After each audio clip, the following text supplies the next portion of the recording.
tema que les voy a hablar hoy día le llamé interacción Sol-Tierra, nuevas perspectivas, nuevos aspectos que hemos descubierto a través de los años de estudios solares en la NASA. Una de las ventajas que tenemos, a diferencia de la física de laboratorio, es que el sistema que queremos estudiar ya existe naturalmente en nuestro sistema solar. Tenemos una estrella, el Sol, representado aquí por esta superficie. Y les voy a presentar mucha información y muchos procesos que hemos podido descifrar de estos estudios que usando la tecnología de satélites e instrumentación en estos satélites, en la cual podemos descifrar muchos de los procesos que afectan a nuestro planeta directamente entre el Sol y la Tierra. La próxima. Vale. Ok. El Sol siempre ha tenido un atractivo en la historia de la humanidad. Desde nuestros comienzos, muchas culturas antiguas en el pasado adoraban al Sol, incluso tenían estructuras donde establecían lo que ellos llamaban el dios Sol. Por ejemplo, en los aztecas en México, el dios Sol se representaba por Tonatiuh, y esto está en el calendario azteca que se encuentra en el Museo Nacional de México. Una estructura enorme, de 25 toneladas aproximadamente, es gigantesca, y ellos adoraban el Sol en esa época. Pero otras culturas anteriores, como los griegos, tenían al dios Apolo, parte de uno de los miembros del Olimpo, que también era el representativo del dios Sol en el espacio. Y los egipcios también adoraban al Sol. El Sol le llamaban Ra. Y como pueden ver en esta imagen del Sol con sus rayos afectando a los seres humanos. Estoy seguro que en muchas otras civilizaciones, y sé de ellas, por ejemplo, en Machu Picchu, los incas también tienen hasta un telescopio solar, más o menos, una estructura que representa el estado del Sol a diferentes tiempos.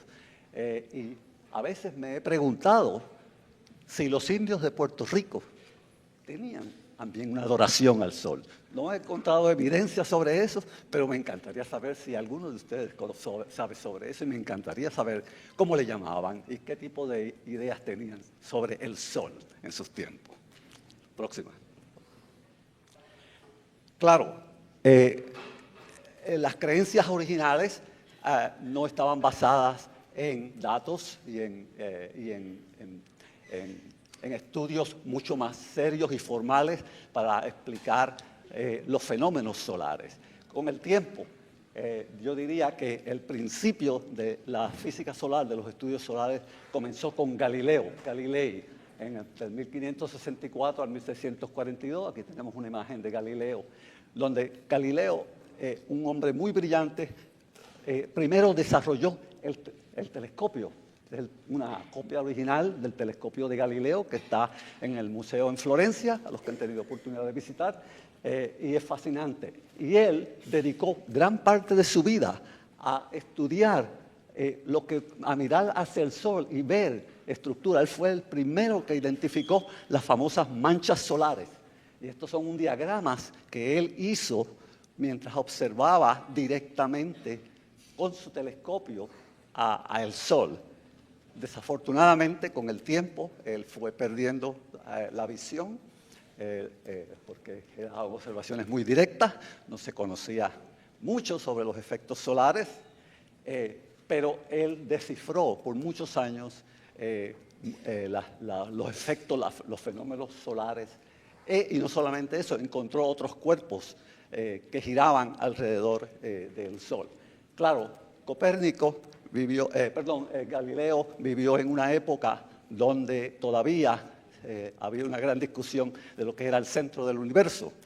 Y desafortunadamente Galileo fue la Inquisición, que regía hasta cierto punto, la iglesia en esa época lo castigó permanentemente en su casa porque no lo podían arrestar ni nada de eso, porque un hombre que había contribuido mucho a la milicia italiana con los telescopios. Y vivió el resto de su vida en su casa, casi ciego, pero muchos de sus estudiantes procedieron crearon otros telescopios, entre ellos Benedetto Castelli, que creó el primer telescopio refractor, donde sí ahora podía observar el Sol directamente y lo proyectaba en una pantalla, donde podía entonces ver la naturaleza de las manchas solares. Y eso fue un gran avance en la tecnología. Así que yo diría que la física solar se la debemos en sus principios a Galileo. Próximo, por favor. Hoy día recurrimos a tecnología moderna. Tenemos satélites, cohetes, que en su tope colocamos un satélite, cualquiera de estos. Estos satélites los lanzamos al espacio y los colocamos en distintas órbitas y donde podemos, usando instrumentación en estos satélites, podemos observar y obtener información de los fenómenos solares que afectan a nuestro planeta. También tenemos una serie de radares, de discos en la superficie del planeta, donde también podemos estudiar los fenómenos solares desde la Tierra. Y ese es el objetivo principal por el cual nos queremos recurrir a la tecnología espacial, porque esto nos permite hacer mediciones de procesos que afectan a nuestro planeta. Muchos de los procesos que ocurren en el Sol se propagan y estos satélites, aunque no lleguemos al Sol, van a recibir las consecuencias y podemos obtener la información necesaria para descifrar qué es lo que está transcurriendo. Si presionas, nuevamente. Esta es la forma como obviamente lanzamos todos los satélites. Tenemos un cohete y cuando llega al espacio abre una sección donde el satélite se desprende y por momentum natural se mueve en el espacio y lo movemos. Tenemos pequeños propulsores donde lo colocamos en la órbita necesaria para estudiar el fenómeno que queramos. Próxima. Los estudios en NASA se han dividido básicamente en 4 secciones. Tenemos muchos satélites que se dedican a estudiar nuestro planeta, las ciencias de la Tierra. Todos estos satélites monitorean la atmósfera, los fenómenos en los océanos, la topografía del planeta, incluso vegetación, etcétera. O sea que todos estos sensores que ponemos en los satélites, estos satélites están todos con sensores que miran hacia el planeta específicamente. También NASA desarrolla tecnología de propulsión, tanto en aviones como en cohetes, ¿para qué? Pues obviamente para lanzar los satélites al espacio con muy poca energía. Nos permite también pasar seres humanos al espacio. Tenemos también la exploración humana en el espacio, los astronautas que ahora están en la estación espacial, hay una gran variedad de ellos y que de hecho en estos momentos están cambiando el grupo de astronautas que está allá por varios meses, se están siendo cambiados, renovados por un nuevo grupo en estos mismos momentos. Y en adición también tenemos las ciencias generales, las ciencias del espacio. Ahí nuestros sensores están todos ahora mirando hacia afuera. Estudiamos el Sol, estudiamos planetas, estudiamos otros fenómenos astrofísicos, los hoyos negros, las estrellas de neutrones, los cuásar, todo ese tipo de cosas. De hecho, entre ese tipo de estudios, Puerto Rico tenía una gran contribución con el Radio Observatorio de Arecibo, que fue uno de los primeros, si no el primero, que hizo descubrimientos muy importantes en los estudios de los cuásares en astrofísica. Gracias. Próxima. En el 1900, 96, 95-96, NASA lanzó el primer satélite de estudios específicos hacia el Sol. Se llamaba el SOHO. Ese satélite, que es básicamente para estudios solares heliosféricos, estaba en una órbita estacionaria entre el Sol y la Tierra. Ese satélite está ahí, la Tierra se mueve alrededor del Sol y el satélite está junto con la Tierra en un punto estacionario, donde la fuerza de atracción del Sol se balancea por la fuerza de atracción del planeta, de la Tierra, y en ese caso el satélite se queda estacionario y a medida que el planeta rota, el satélite va con él. Y este satélite específicamente, si le das al clic, específicamente tiene todos sus sensores para monitorear los procesos que ocurren en el Sol, entre ellos las expulsiones de masa coronal, que son estas estructuras que ustedes ven explosivas que salen de la superficie del Sol. Y tenemos mucha instrumentación que se dedica específicamente a ese tipo de estudios. Próximo. Bien, ¿qué hemos encontrado entre ellas? Dale un clic. Okay. Entre las cosas que hemos descubierto, o que sabemos sobre el Sol, es que el Sol, cada cierto tiempo, en particular cada 11 años, tiene un ciclo donde el Sol va de una actividad muy baja, representado por, déjame ver, parece que hay, por el punto más bajo aquí de la curva, y va aumentando a un punto máximo. Estos gráficos que ocurren, estos picos que ocurren cada 11 años, son representativos del número de manchas solares que resurgen y brotan en la superficie del Sol. Obviamente, eso lo descubrió originalmente Galileo, pero con nuestra instrumentación podemos ahora observar esas estructuras mucho más definidas. Algunas de esas estructuras son enormes, mucho más grandes que el planeta Tierra. Le ponemos a escalas. Y estas estructuras ya sabemos hoy día que tienen una correlación íntima con un proceso que ocurre en el Sol. Déjame ver si puedo activarla.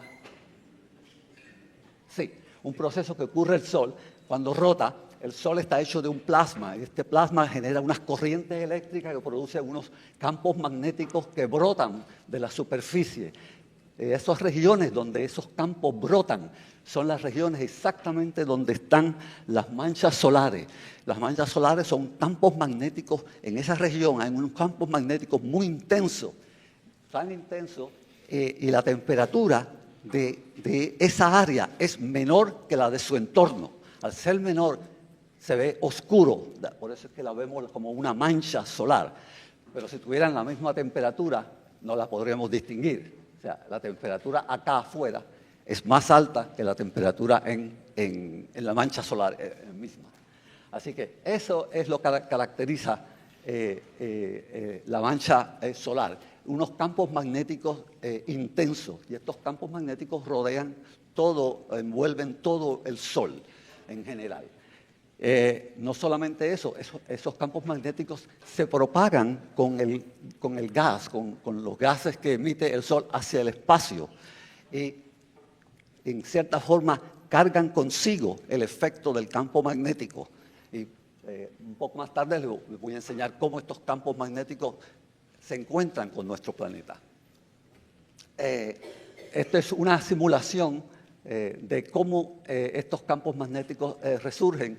Y básicamente esto se ha hecho basado en la teoría, en las observaciones que hemos hecho, donde podemos simular las celdas de convección, porque los gases que están dentro de estas superficies están constantemente en movimiento y en un momento dado generan unas corrientes y estas corrientes brotan a través de lo que se llama la fotosfera, que es la superficie exterior del Sol, la superficie más visible, el borde visible del Sol. La próxima. Sí, esto es una pequeña animación donde miramos una de las manchas solares en particular y la vemos, y lo que vemos son los gases que están vamos a decir, en movimiento constante, porque esos gases están a unas temperaturas muy, muy altas. Y obviamente los campos magnéticos no los podemos ver, pero sí sabemos que son las regiones de campo intenso, sumamente intenso magnético. La próxima. A través de los estudios de estas manchas solares, un científico de apellido Maunder se puso a explorar la evidencia antigua en muchos países de que habían continuado el proceso del monitoreo del Sol y ver si ellos también veían el ciclo solar de igual forma. Y descubre que aproximadamente entre el 1645 y 1715 hubo un periodo donde no hubo los ciclos, las oscilaciones solares.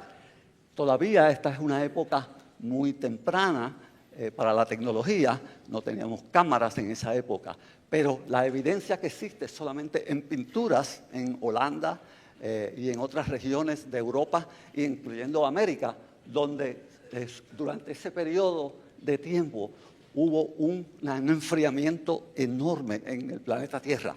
Las temperaturas bajaron extremadamente y esto le dio inicio a la primera idea de que los fenómenos solares de alguna forma tienen una interacción con el clima de nuestro planeta. Así que esta es de las primeras evidencias. Hasta el momento no conocemos ningún otro ciclo donde haya un mínimo de Maunder como esto. De aquí en adelante tenemos todos los ciclos hasta el día de hoy. De hecho, nosotros en estos momentos, en el 2025, estamos acercándonos al pico máximo del máximo solar. Así que vamos a ver qué es lo que está transcurriendo en el Sol cuando nos estamos acercando a ese tipo de ciclos. Okay. La mayoría de los estudios que hacemos en el Sol los hacemos durante épocas donde tenemos eclipses solares, cuando la Luna interfiere entre el Sol y la Tierra y la cubre. Podemos estudiar la superficie o la atmósfera solar, como la podemos ver en estas dos imágenes que están aquí. Y esto es impresionante. Los que han tenido la oportunidad de estar en un eclipse solar pueden ver la atmósfera, la corona, que es la parte de la atmósfera externa de la superficie del Sol. Y algunas veces usted ve las expulsiones de masa y las emisiones en esos bordes, en contraste con el espacio, el entorno.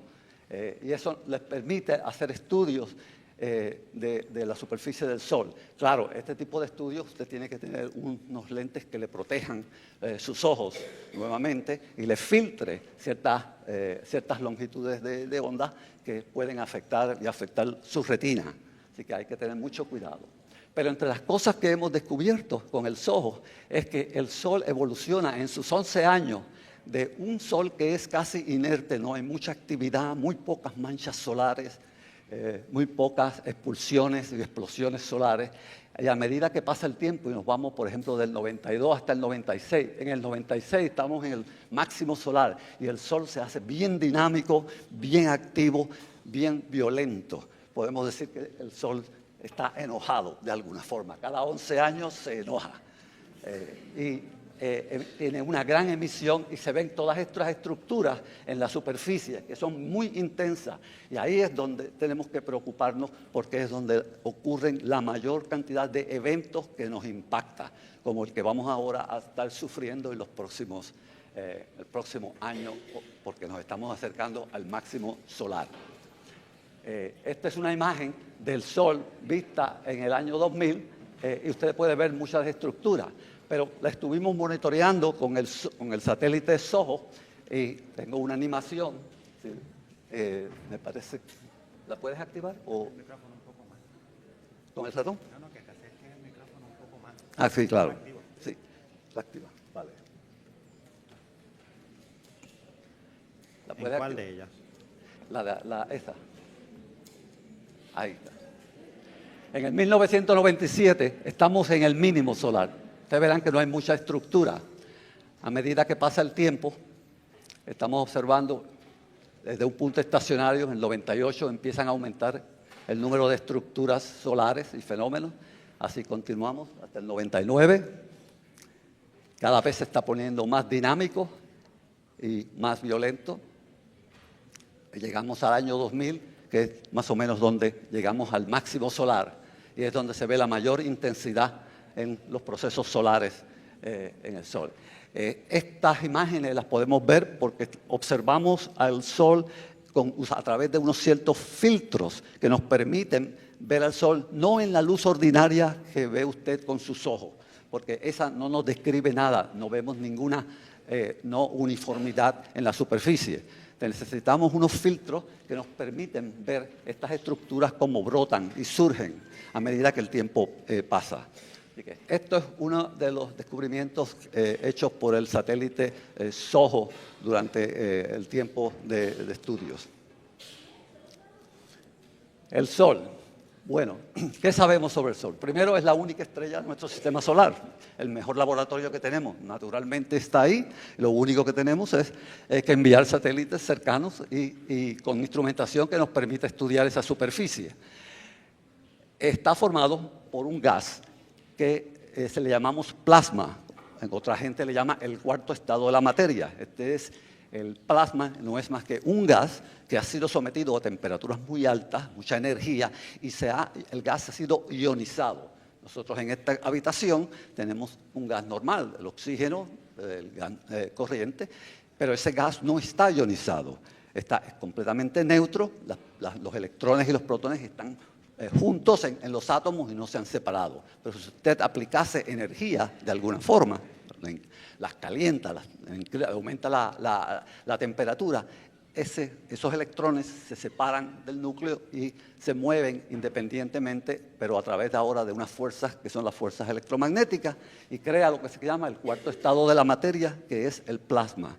El plasma, esa materia, es la que menos existe en nuestro planeta. Sin embargo, es muy importante porque al ver procesos naturales como el Sol y otros cuerpos, la usamos como referencia, como una analogía para encontrar una fuente de energía para nosotros vivir, de electricidad en los países. Y uno de los procesos que hoy día se está estudiando mucho es el proceso de fusión termonuclear, que es exactamente como el Sol opera, y la idea es producir un plasma que lo podamos confinar en algún envase y extraerle la energía para suplir electricidad a nuestros hogares. Así que les hablaré un poquito más de esto posteriormente. Esta estrella está a 149 millones de kilómetros de la Tierra. Si usted viajase en un automóvil, por ejemplo, a 100 kilómetros por hora, le tomaría de la Tierra al Sol 177 años aproximadamente en llegar al Sol, o del Sol a la Tierra. Así que está a una distancia considerable. De hecho, somos el tercer planeta, después de Mercurio y Venus. El Sol está compuesto mayormente de hidrógeno. Ese es el gas que está en mayor abundancia, casi un 94% de ese gas, y también tiene una porción de helio, de gas natural, además de otros elementos mucho más pesados. Sin embargo, este gas no lo tenemos en nuestro planeta. Sí lo podemos crear, algunos luces, algunas lámparas, particularmente las fluorescentes, en sus extremos básicamente forman un pequeño plasma cuando se le imparte energía o electricidad a esas lámparas.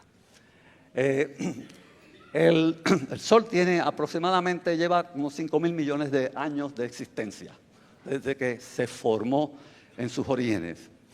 Y todavía le queda aproximadamente esos 5.000 millones de años de existencia. Así que por el momento estamos bastante estables y tenemos una estrella que mientras nada ocurra nos puede seguir manteniendo y sosteniendo la vida en nuestro planeta. Nosotros necesitamos de la energía solar para subsistir. Así que es muy, muy importante esto. Es una estrella, nuestro Sol en particular es una estrella común de tamaño medio, no es una estrella enorme como existen en otras partes de la Vía Láctea y en otras galaxias.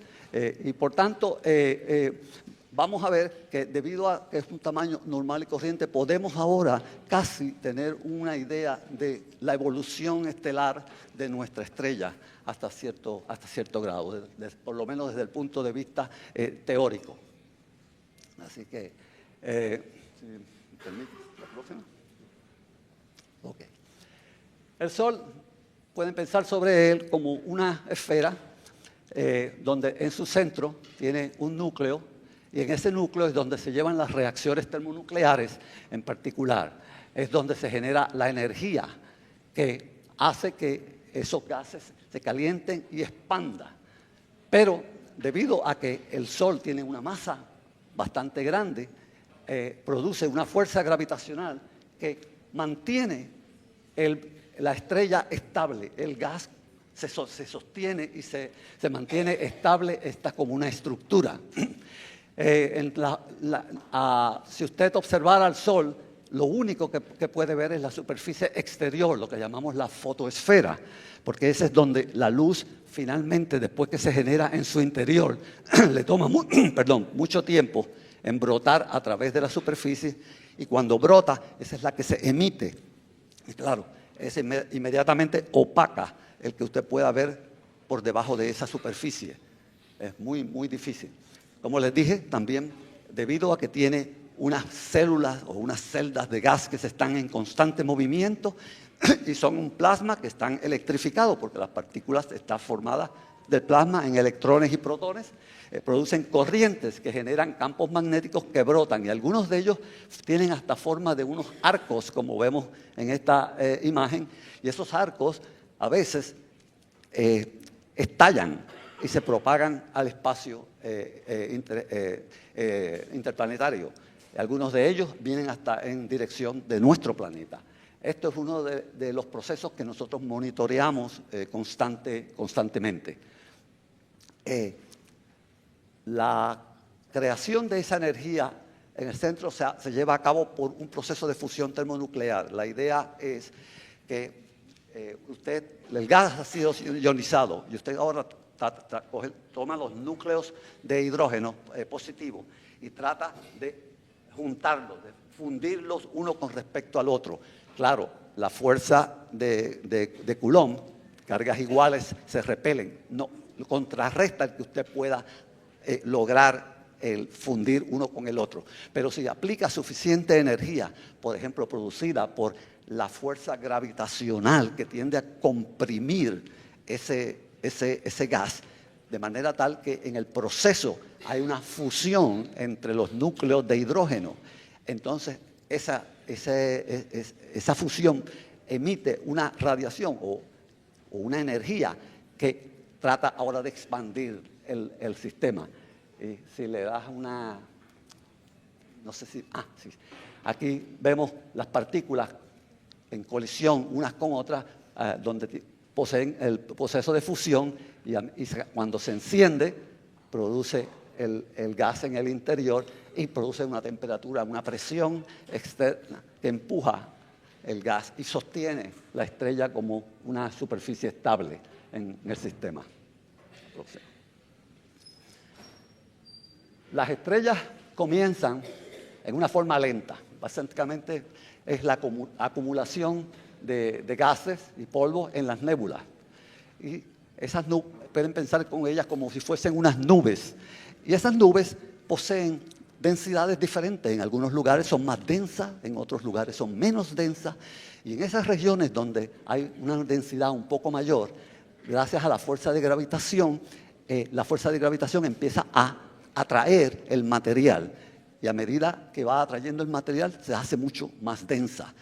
En otras regiones se pueden hasta separar, pueden crearse dos regiones o glóbulos donde la gravedad atrae nuevamente la masa que está en polvo, que se está aglutinando como glóbulos, va atrayendo el material a su alrededor y se va comprimiendo.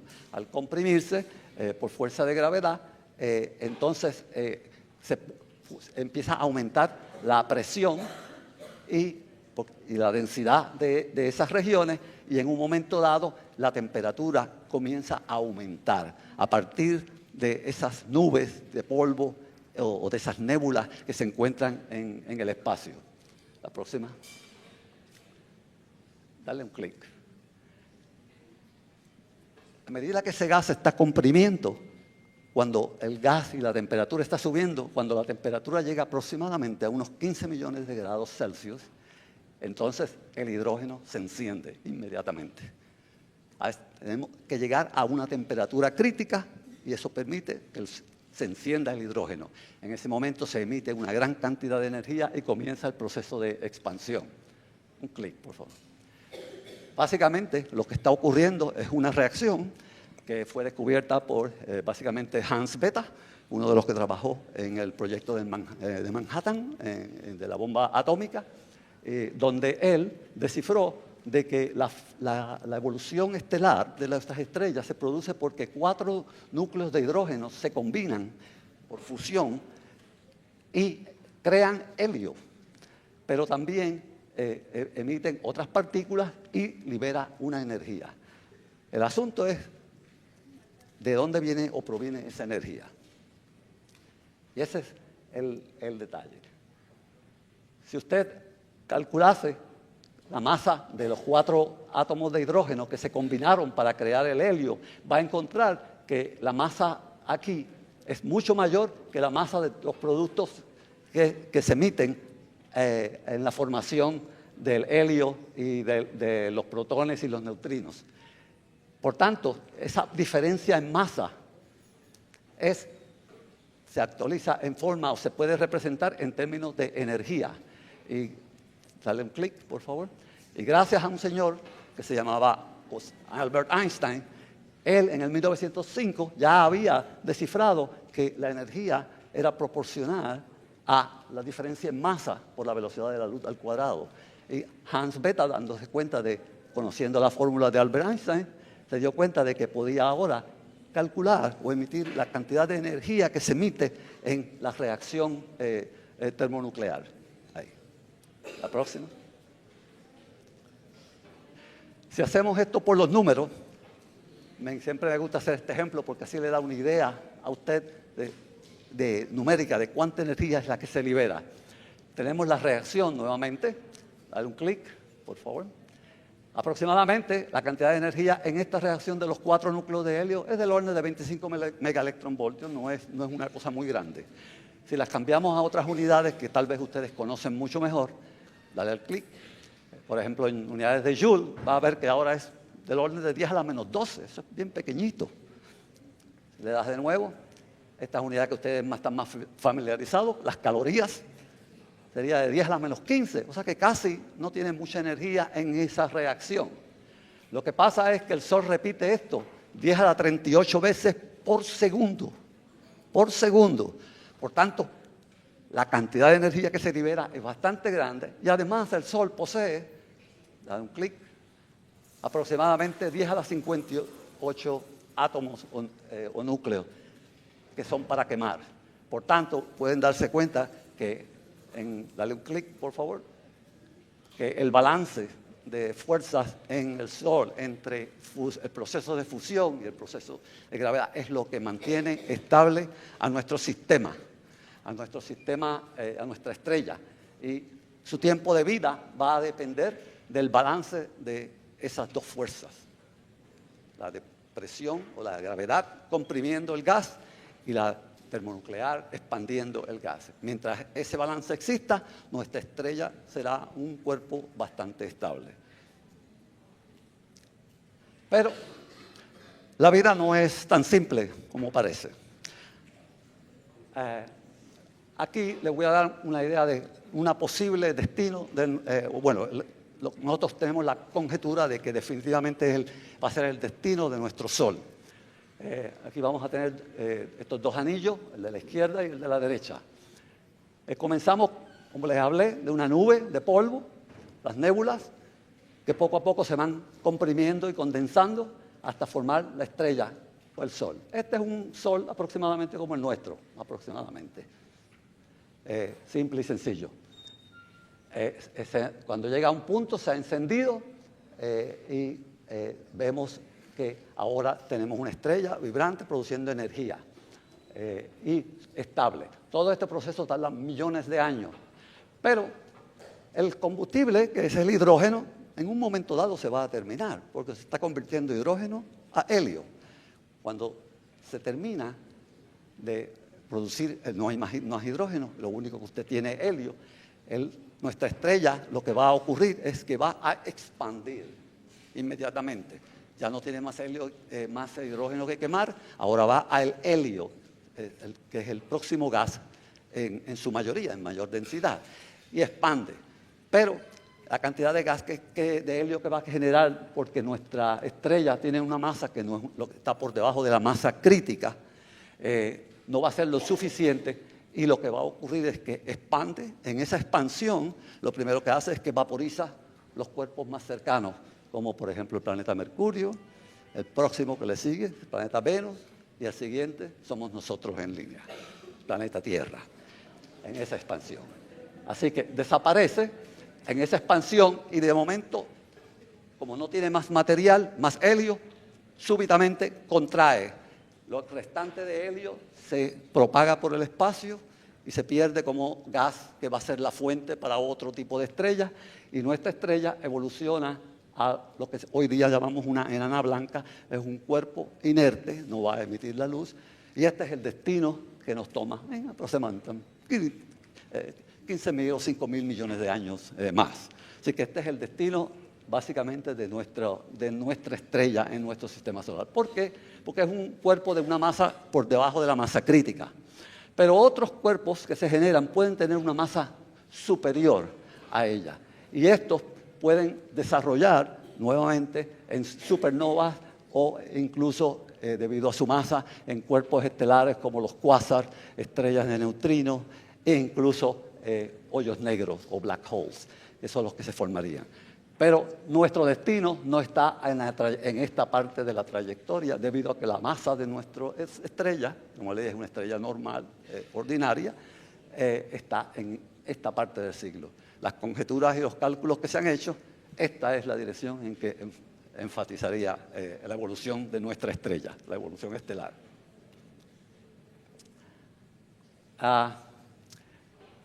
El Sol, nuevamente, tiene un núcleo, una zona de convección donde los gases se están constantemente moviendo, y tenemos una superficie que se llama la fotosfera, que es donde la luz se emite al final de la convección. En el interior la temperatura es extremadamente alta. Empezamos con 15 millones de grados Celsius, y a medida que usted se mueve hacia el exterior, hacia la fotosfera, la temperatura va disminuyendo lentamente. De hecho, cuando usted está en la fotosfera o en la cromosfera, que es muy cercana a esa superficie, la temperatura es del orden de unos 5.000, 6.000 grados centígrados. Ha bajado de 15 millones a 5.000 grados centígrados. Hoy día, uno de los misterios que nosotros estamos trabajando es cuando estamos en la atmósfera o en lo que se llama la corona, que es esta parte blanca que rodea el planeta. Ahí súbitamente, en una distancia del orden de aproximadamente 1.000, 2.000 kilómetros, la temperatura va de 5.000 grados, 6.000 grados centígrados a 1 y 2 millones de grados centígrados. Súbitamente. Tenemos algo extraño, una esfera que es bien caliente en el centro, la temperatura va bajando hasta su superficie, y de momento en una región pequeñita la temperatura cambia de unos 5.000 grados a un par de millones de grados. ¿Por qué hay un calentamiento en esa atmósfera solar que llamamos la corona? Ese sigue siendo uno de los misterios solares, en la cual hay un gran grupo de científicos trabajando sobre ella hoy día, y esperamos que ahora este último satélite que enviamos, que se conoce como la sonda solar de Parker, nos permita descifrar el misterio de la alta temperatura de la corona. La razón por qué ese satélite tiene mejor probabilidad es porque NASA siempre ha enviado satélites a todos los cuerpos de nuestro sistema solar: la Luna, Marte, Júpiter, Urano, Neptuno, hemos visto todos esos planetas. El único que nunca habíamos tenido la oportunidad de ver era el Sol. Y esta sonda la enviamos hacia el Sol. Y el Sol penetra en la atmósfera solar que llamamos la corona. Por eso es que tenemos una mayor probabilidad de entender el por qué ocurre que tenemos esta esfera y esta corona a una temperatura más alta que su superficie. La próxima. Como parte de los estudios solares, también lo hacemos utilizando la luz que el Sol emite. Como ustedes saben, la luz se representa en lo que se llama un espectro de luz. Tiene diferentes longitudes de onda. El ojo humano solamente ve una banda muy pequeña, que donde vemos los colores del rojo al azul. Por encima de este tenemos el ultravioleta, que no lo podemos ver, y por debajo de esto tenemos el infrarrojo, que tampoco lo podemos ver. O sea, son longitudes que son invisibles para nuestros ojos, pero este es el rango. Nuestros ojos son un sensor que solamente ve una sección muy limitada del espectro, esta sección nada más. Pero las longitudes van desde muy pequeñitas a muy grandes. Las longitudes muy pequeñitas de ondas de la luz se utilizan hoy día para hacer estudios, por ejemplo, de nuestros sistemas orgánicos. Las células, los rayos X que miran el interior de nuestros cuerpos, para uso, por ejemplo, en cáncer, se radian con longitudes pequeñas, porque esas longitudes se acercan al tamaño de las células y que forman estas estructuras dañinas que podemos tener en el cuerpo. A medida que la longitud de onda crece, ahí vamos a otra área donde ustedes también están familiarizados, todos estamos familiarizados, las ondas de radio, los microondas, las ondas de radio y televisión, y las comunicaciones, todas están a longitudes de onda mucho más grandes. O sea que el espectro de luz nos permite ver distintos aspectos de la naturaleza. Y eso es una de las formas que nosotros utilizamos en nuestros equipos técnicos para estudiar el Sol, ya que el Sol naturalmente nos emite las ondas electromagnéticas. Activado de nuevo. Nosotros, cuando observamos al Sol nuevamente, vemos la gran cantidad de manchas solares que existen. Y de hecho, estas manchas solares se propagan cuando estamos en la parte del ciclo baja, donde hay pocas manchas solares. Ellas están a mayor latitud. Pero a medida que nos movemos al máximo solar del ciclo solar, las manchas se mueven hacia el ecuador y se combinan y se juntan y se crean manchas, supermanchas. O sea, ellas se funden entre sí y crean regiones intensas de campos magnéticos en esta región. Cuando observamos estructuras en la superficie, tratamos de hacerlo siempre en contraste con el entorno. Y si miramos, utilizando un satélite que tenemos que se llama TRACE, miramos la superficie del Sol, si le das un clic, tal vez, podemos ver las emisiones de estas regiones donde hay campos magnéticos muy intensos. Déjame ver, sí. Y donde usted puede ver estas emisiones, y estas emisiones, hasta cierto sentido, colorean el campo magnético que se emite de esas manchas, porque el campo magnético nosotros no lo podemos ver. Usted tiene un magneto en la mano y yo le digo a usted, dígame en qué dirección está el campo, usted no sabe. Hay una forma de visualizar el campo y una de ellas es el plasma. El plasma tiende básicamente a congelarse con las líneas de campo, y cuando usted ve un arco, exactamente ese arco tiene la forma de la línea magnética que lo está, del entorno magnético que lo está rodeando. El próximo. En estos procesos de emisiones solares también tenemos unos que son sumamente peligrosos, particularmente a los astronautas cuando están en el espacio. ¿Puedes activar?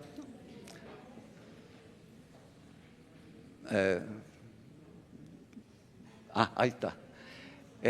A veces estamos observando una región en la superficie del Sol y de momento vemos una región muy brillante con una emisión.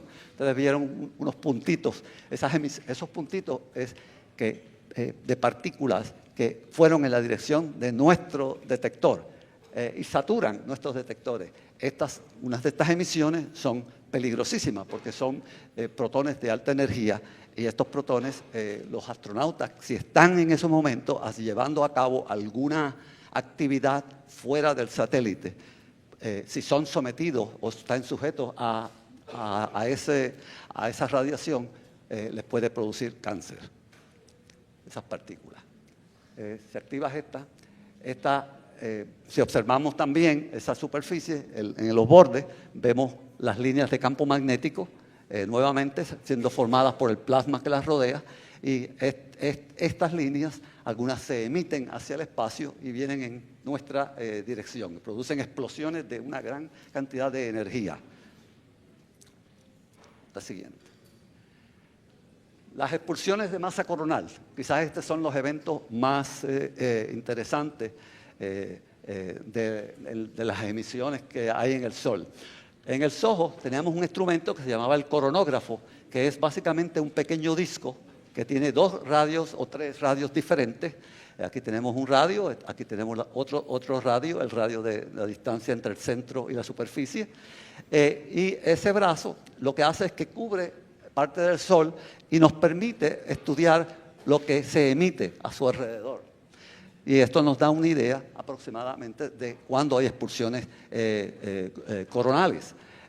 Y estas ocurren constantemente. Y estos ocurren mayormente cuando estamos acercándonos al máximo solar de intensidad.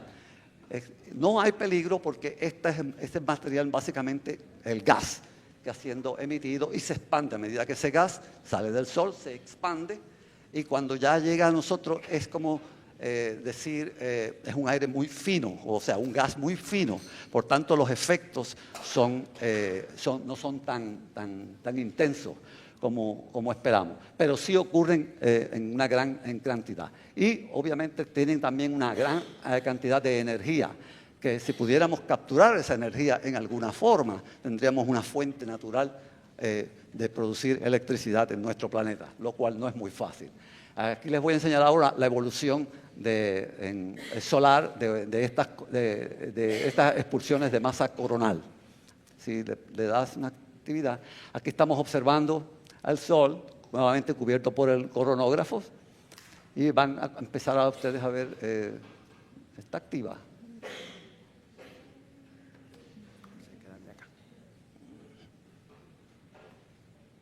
Ahí está. Van a observar las expulsiones de material y ustedes ven esos puntos que aparecen en la pantalla, es partículas que vienen en la dirección de nosotros, de nuestro sensor, y saturan las mediciones de nuestros instrumentos. Pero esto es constante. Estas son las expulsiones de masa coronal. Esa fue una de las explosiones grandes, directamente dirigidas a nosotros en el sistema. Y en esto es donde nuestra instrumentación nos permite el monitoreo de todos esos gases en general. La próxima. El Sol, aun cuando no estemos en el máximo solar, podemos estar en el mínimo o en cualquier parte en su etapa de evolución. El Sol está constantemente emitiendo gases hacia el exterior de la corona. Ese gas que se emite, nosotros lo estudiamos todo el tiempo, le llamamos el viento solar. El viento solar, y es básicamente plasma que se propaga del Sol a la Tierra. Y ese gas, al llegar cerca de la Tierra, interactúa con el campo magnético de nuestro planeta, que es un dipolo, un campo magnético que va de sur a norte. Y cuando el gas llega con cierta presión, el campo magnético de nuestro planeta actúa como un escudo protector a esos gases que vienen, que están formados por partículas. Algunas de estas partículas logran moverse por las líneas de campo y llegar hasta nuestros polos y generan unos fenómenos que ustedes conocen como las auroras boreales. Pero otras partículas no pueden, y lo que hacen es que se desvían alrededor de nuestro planeta, que nosotros vivimos dentro de una cavidad magnética que le llamamos la magnetosfera. Nuestro planeta está ahí y esta cavidad se forma por la interacción entre la presión del viento solar aquí y la presión que va a ejercer el campo magnético parando o deteniendo o desviando ese flujo del viento solar.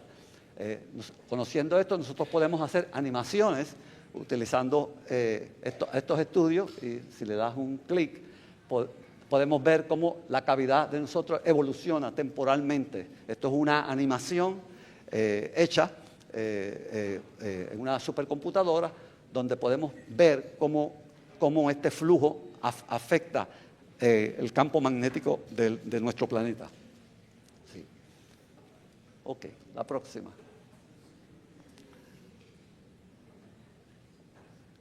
Ahora nos acercamos un poco más a la magnetosfera de nuestro planeta.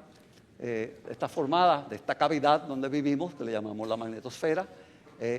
Tiene una frontera que nos protege, que es donde el campo magnético dipolar para el flujo del viento solar que viene de la izquierda, se desvía, y nosotros vivimos dentro de esto. Este está nuestro planeta, que también tiene líneas magnéticas alrededor, y algunas partículas a veces penetran y se mueven a lo largo de las líneas del campo magnético, normalmente en nuestros polos. Así que esto es parte de los efectos solares. Una cosa que sí es importante es el campo magnético del Sol va junto con el plasma del viento solar y se encuentra con nuestro planeta. Nuestro planeta tiene un dipolo que va de sur a norte. Las líneas salen del sur, del polo sur, y se propagan hacia el polo norte. Por tanto, crean un escudo de defensa. Pero el campo magnético que viene del Sol viene en un movimiento aleatorio. O sea, el campo puede estar en un momento dado mirando hacia abajo, en otro momento puede estar mirando hacia arriba. O sea, está en constante movimiento. Y lo que sí tenemos que monitorear entre la Tierra y el Sol es en qué dirección ese campo viene. Porque si el campo que viene del Sol viene en dirección contraria al campo dipolar, entonces básicamente usted lo que hace es quebrar el escudo protector. Y ahora crea una zona donde las partículas pueden penetrar. Y las partículas son de alta energía y hay que tener mucho cuidado de que eso ocurra. Ese fenómeno lo llamamos reconexión magnética. Y es uno de los estudios que hacemos en la interacción entre el Sol y la Tierra. Pero cuando el campo magnético está en la misma dirección, entonces el escudo se hace más fuerte. Hay un refuerzo en la fuerza de ese escudo y nos protege mucho mayor de la radiación solar. Así que el campo magnético de la Tierra, piénsalo como que es muy importante en nuestra existencia, en nuestra protección, en el planeta, en nuestro planeta de los eventos solares. Nuevamente, muchos de estos eventos solares que estudiamos cargan su campo magnético. Algunas veces el campo magnético parece una hélice alrededor de unas nubes. Tenemos un grupo grande de científicos que están desarrollando la teoría de cómo estas nubes interactúan con nuestro planeta. Si tenemos, por ejemplo, la Tierra en un solo punto, cómo estas estructuras encuentran a nuestro planeta y se reconectan o no se reconectan con nuestro planeta y producen efectos en la dinámica de los campos y efectos en regiones como la ionosfera de nuestro planeta e incluso parte de la atmósfera. La próxima. Okay. Los estudios de este gas que llamamos plasma, que el Sol emite, se está basado básicamente en 3 modelos que usamos para estudiar la dinámica de eso. Uno de los modelos que tratamos es ese gas como un simple fluido que viene del Sol a la Tierra, y ese fluido lo llamamos un fluido magneto-hidrodinámico porque, como le dije, conlleva campos magnéticos, y tenemos unas teorías, unos modelos matemáticos y físicos que nos explican la evolución de esos gases dentro de un modelo de este tipo, de un fluido simple. Pero como esos gases están compuestos de protones, electrones, helio y otros gases, otro modelo que existe es tratar cada uno de esas especies como fluidos separados e independientes. Y tenemos un modelo que le llamamos el modelo de multifluidos, donde describimos los electrones como un fluido de electrones, los protones como un fluido de protones, etc. Y esos modelos nos permiten hacer simulaciones de qué es lo que está pasando cuando esas partículas vienen en nuestra dirección. Y también tenemos un modelo que le llaman el modelo cinético, que es tal vez el más preciso, pero el más difícil de resolver, que nos permite estudiar estos procesos a mayor precisión. Siguiente. Todos estos modelos están realmente interconectados, así que no son separados e independientes. Así que esto lo verán poco a poco. Si activas esto, aquí tenemos el planeta, en un momento dado el Sol, donde tenemos una expulsión de masa coronal que se propaga, llega a nuestro planeta, interactúa con el campo magnético y algunas de esas partículas se propagan hacia atrás, crean una zona en la parte superior del planeta que cuando esas partículas golpean la atmósfera, particularmente los electrones, excitan ciertas moléculas de los gases en nuestra atmósfera y crean una luz que llamamos la aurora boreal o la aurora austral. Y pueden ser de diferentes colores dependiendo en el tipo de gas con que ellas interactúen o el tipo de moléculas con que ellas interactúen cuando golpean en la superficie solar. Así que esto les da una idea más o menos de la interacción entre el Sol y el gas que proviene del Sol y nuestro planeta en su campo dipolar. Podemos ir a la próxima. Como les dije, parte de los fenómenos que observamos son las auroras. Estas es las auroras vistas desde latitudes altas en nuestro planeta. Por ejemplo, si estuvieran en Suecia, en Noruega, en los países escandinavos, ustedes observarían esto muy naturalmente. En Alaska también se observa bastante bien. Las auroras también observadas desde el satélite en el espacio con unas cámaras especiales que nos permiten ver los arcos que se forman. Estos arcos o luces están en constante movimiento, no son estáticas, se están moviendo.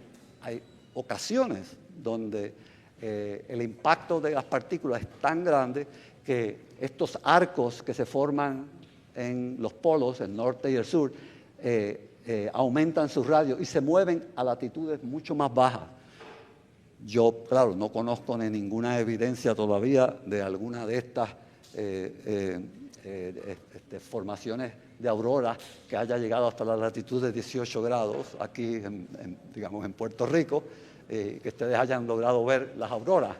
Normalmente tienen que moverse a latitudes un poco más altas para poder ver, o más bajas, hacia el hemisferio sur también, para poder ver este tipo de fenómenos de las auroras boreales. La siguiente. Como les dije, son luces en constante movimiento. Creo que si le das, sí, ellas se expanden en distintas regiones y las observamos constantemente en movimiento, y es debido a la interacción de las partículas a través de los campos magnéticos que también están en movimiento en la interacción. Y se vemos bandas donde vemos la intensidad de las partículas desde el espacio. La siguiente. Estos eventos que ocurren en el Sol, a veces algunos de ellos son muy energéticos y emiten partículas de mucha alta energía que se propagan y llegan a nuestro planeta. En nuestro planeta nosotros tenemos satélites alrededor de nuestro planeta que pueden ser de comunicaciones, pueden ser de estudios atmosféricos, pueden ser de estudios científicos en general, pero estos satélites están expuestos a los disparos de partículas del Sol. Y en algunas ocasiones estas partículas causan efectos muy dramáticos en nuestros satélites y descargas eléctricas que se forman y que hacen, esencialmente, perturban la electrónica de nuestro satélite y el satélite puede incluso apagarse y quedarse a la deriva en el espacio. Y entonces tenemos que recurrir a comandos, etcétera, para tratar de volver y activar ese tipo de instrumentación. O sea que hay un efecto directo entre el fenómeno solar y nuestra tecnología, tanto sea científica como de comunicaciones, como de estudios del medio ambiente, etcétera. La siguiente. Este es un ejemplo con un coronógrafo mirando al Sol, si le das donde estamos estudiando el coronal, y ahí nos saturó el instrumento inmediatamente en nuestras observaciones. Ese fue un disparo directo a nuestro detector de partículas. La siguiente. Los astronautas, cuando están haciendo funciones fuera del cohete, del satélite, o están en la estación espacial, ellos están expuestos a la radiación esta. Nosotros monitoreamos lo que pasa entre el Sol y la Tierra. Si usted estudiara, la luz se toma aproximadamente unos 8 minutos de un evento en el Sol en llegar a nuestro planeta. Así que nosotros tenemos que buscar la forma de proteger a estos astronautas cuando están en el espacio. Normalmente los vestidos que ellos utilizan tienen un cierto grado de protección, pero en general lo que tratamos es que tan pronto sabemos de una explosión solar, estos astronautas tienen que entrar nuevamente a la estación espacial o el cohete y resguardarse de los eventos solares que van a ocurrir.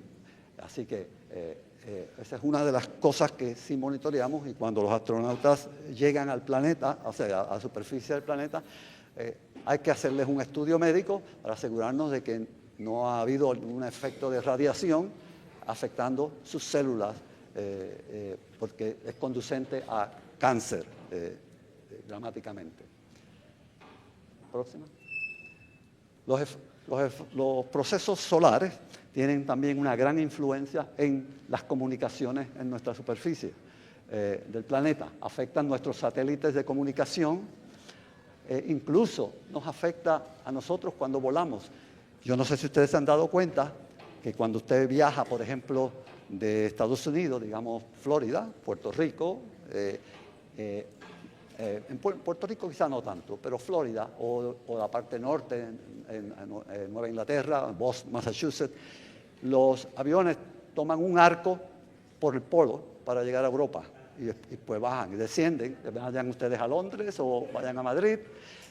Los aviones, a la altura que están sujetos también a recibir un grado de radiación de las partículas que vienen del Sol. Claro, no siempre el Sol está emitiendo estas partículas, pero sí se monitorea y los pilotos están conscientes de esta actividad. De hecho, si usted cargase con algún medidor de radiación en su cuerpo, tomen una medida en el aeropuerto antes de irse y tómense una medida cuando están en pleno vuelo, y si están cerca de los polos, en la parte nórdica o del sur del planeta, se van a dar cuenta que el nivel de radiación cambia. O sea que hay un efecto de radiación debido a la altura de nuestros planetas.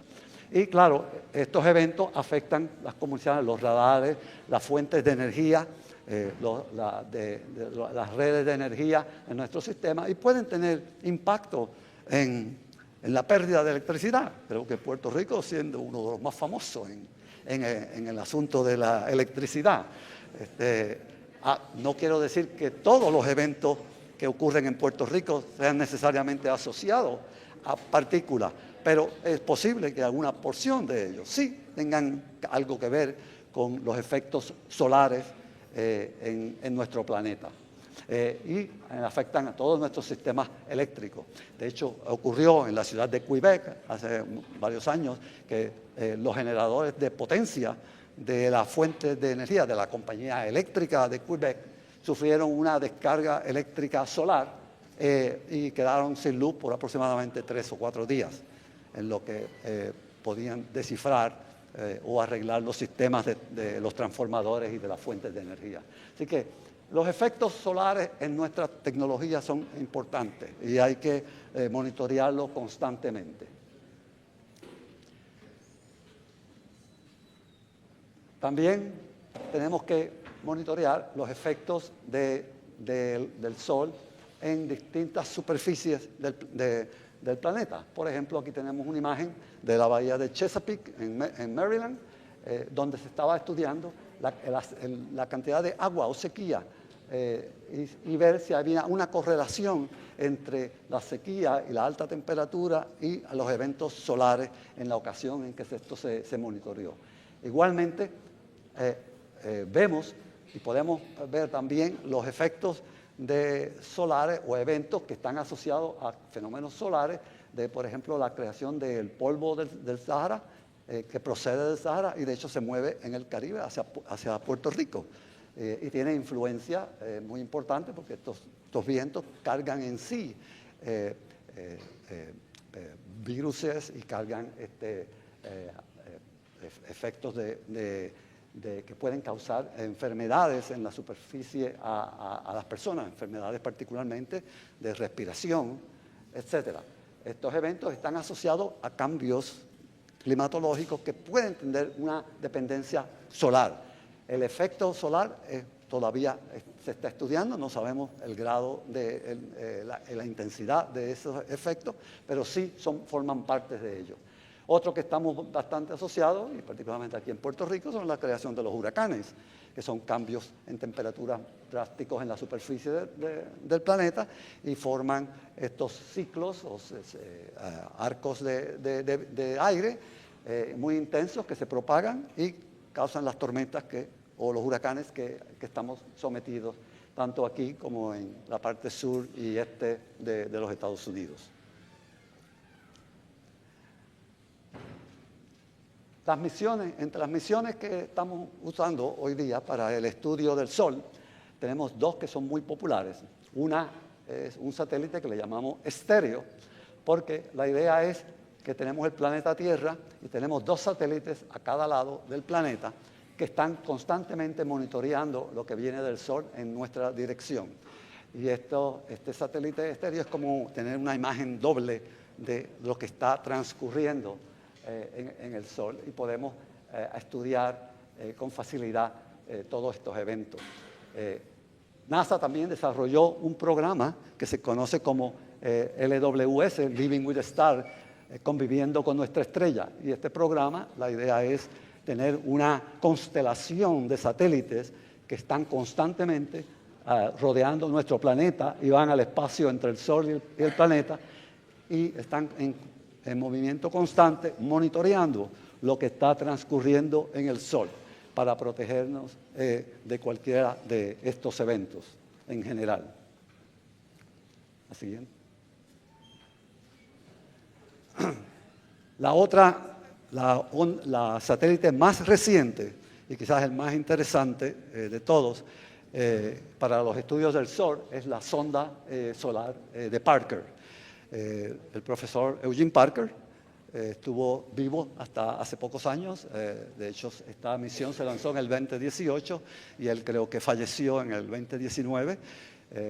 El profesor Parker fue de los primeros que describió lo que ocurre entre el Sol y la Tierra. Y en su honor se le dio el nombre del satélite.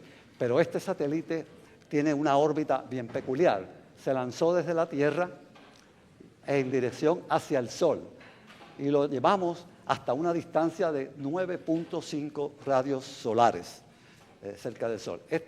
Fue la misión que después de muchos años, lo digo más en particular por mí, porque desde que yo entré a NASA he estado trabajando en una sonda solar. La primera idea de esto ocurrió en los años 60, en 1967 o 68, y por muchos años estuvimos sometiendo propuestas al Congreso de los Estados Unidos para lanzar una sonda solar. Y no fue hasta el 2018 que finalmente se lanzó la sonda solar de Parker. De hecho, la propuesta, cuando nosotros la sometimos por primera vez en el año 2000, nuestra idea era llegar no a 9.5 radios solares, sino a 4.5 radios solares, muy cercana a la superficie del Sol. pero la tecnología todavía estaba creciendo, no teníamos todas las defensas necesarias para que esa misión sobreviva. Así que esta es la misión que hoy día tenemos, y este satélite en particular tiene un escudo protector que lo que hace es que a medida que se propaga el satélite de la Tierra hacia el Sol, ese escudo está siempre, el escudo está de frente hacia el Sol, mirando el Sol constantemente para proteger toda la tecnología y toda la instrumentación que tiene detrás el satélite. La próxima imagen. Esta es una imagen del satélite. Este es el escudo protector. Es bastante grueso, en el orden de 2 o 3 pulgadas de grueso. Está hecho de un compuesto de carbono que puede resistir temperaturas de millones de grados centígrados y nos permite penetrar dentro de la corona solar. Y como verán, toda la instrumentación, las antenas, etcétera, están detrás del satélite, incluso las antenas de comunicación con nuestro planeta, que nos permite transmitir la información que colectamos a nuestro planeta. Está protegida. Estos brazos se abren solo cuando estamos bastante lejos del Sol, pero a medida que nos acercamos al Sol, el instrumento solamente está expuesto al Sol por un tiempo muy breve. Claro, en la órbita, si me permites echar para atrás, no, en la anterior, si me permites. Sí, cuando el satélite se está acercando al Sol, va a una gran alta velocidad. De hecho, cerca de 9.5 radios, estamos a esa distancia por un periodo de tiempo de no menos de 3 horas. O sea que pasamos rápidamente, tomamos la información que queremos y salimos, para que no cause problemas en nuestra instrumentación, en nuestra electrónica. Gracias. La siguiente. La Tierra, en general, literalmente se puede decir que está a la merced de los designios de nuestra estrella, el Sol. Y muy poco, o casi nada, podemos hacer para evitar los efectos del Sol. No tenemos manera de controlarlo. No podemos controlar su evolución, claro, no vamos a estar muchos de nosotros vivos para ver eso, nuestros hijos de nuestros hijos de nuestros hijos, tal vez ellos logren ver algo de estos fenómenos, pero es muy poco lo que podemos hacer hoy día en los estudios solares, excepto continuar el monitoreo, tratar de aprender y entender en alguna forma estos eventos que nos afectan y que tienen un gran impacto muy directo en nuestro planeta. Así que, si me permites, dale un clic. Este es el fin de mi charla.